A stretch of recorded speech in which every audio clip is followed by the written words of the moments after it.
In forex, if the market runs against you, you have two options: either exit and take the loss, or hold on to your trade and pray the market will return back to your entry level.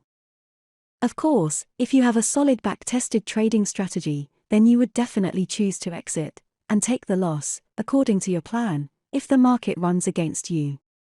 For your information, if the trading strategy does not include a predetermined stop-loss level with every trade entry point, then it's not really a strategy. It's just a stupid, childish way to burn money in the market. Because, without a stop-loss, even if you manage to get away with it for a while, the day will come when the market will start trending against you without returning to your price entry level until your account hits the margin call. With that being said, let's talk about grid and martingale betting. Please don't forget to share, like, and subscribe to this channel. Grid, also known as averaging down, involves continuously adding more trades to your first losing trade to get a better average entry point with the same size position. And once the market retraces back and passes your average entry level, you will begin to see positive pips. So let's say you bought from the current price at 600 for one lot, and whenever the market drops in value by 50 pips, you add another one lot. If the price drops to 400, then you would have added from 550, 500, 450, and 400.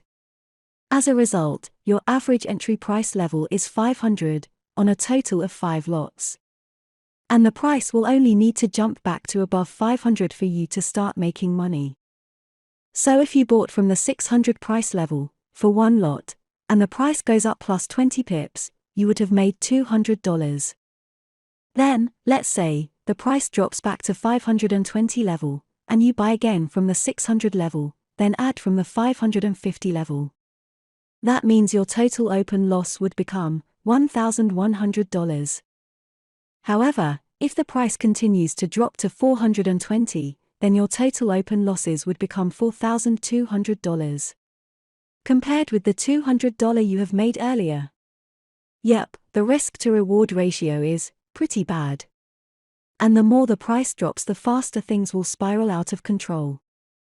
There is no logic behind continually adding to losses, and those who do keep adding to their losses are not basing their trades on a solid and successful trading system. Just think about it: if you rely on a set of rules to enter and exit a trade, wouldn't you take the loss instead of holding into it? To further clarify, let's say that your strategy relies on buying from the 61% Fibonacci support level. That means if the price breaks your support, you must exit and take the loss. The minute that you decide to keep the trade open, it means you are no longer relying on your Fibonacci trading strategy. In fact, you are just holding and preying on every trade position. And this is exactly what all grid betting traders are all about. They hold on their losses and hope they will get away with it every time the market runs against them. Let's move on to martingale. Similar to grid betting, martingale betting involves doubling on your lot sizes whenever the market runs against you. From our previous example, if you have bought from the 600 level, then the price moves to 420 price level, you would have had added a total of 15 lots and your total loss value is $10,000, compared with the $200 you would have had made if nothing went wrong. The risk-to-reward ratio in martingale is horrible. That's why most martingale traders lose all their money and can wipe out many months of positive performance in a single day. So, unless you feel like burning your money, never waste your time with grid or martingale. I hope you have found this educational video useful, and I'll see you in the next video. Thank you for watching and happy pips.